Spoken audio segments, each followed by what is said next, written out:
తంబాలపల్లికి జోగి రమేష్కి ఏంటి సంబంధం? ఇక్కడ ఉన్నటువంటి పెద్దిరెడ్డి కుటుంబం ఏమైపోయింది? ఈ దందా నడిపిన పెద్దిరెడ్డి కుటుంబాన్ని ఎందుకు కాపాడుతోంది కూటమి ప్రభుత్వం ఈ కేసులో? జనార్దన్ రావుతో ఒక వీడియో తీయించి బయట పెట్టించడం ఏంటి? కస్టడీలో ఉన్న వ్యక్తితో చట్టం దానికి అనుమతించిందా?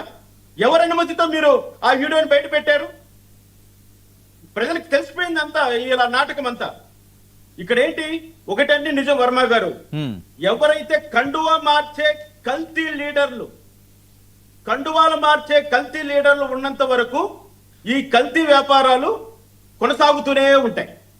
దాన్ని ఎవరు ఆపలేరు, దాన్ని ఎవరు కూడా నియంత్రించలేరు. ఆపడం కాదు దేవుడు ఎరుగు, కనీసం నియంత్రించలేరు.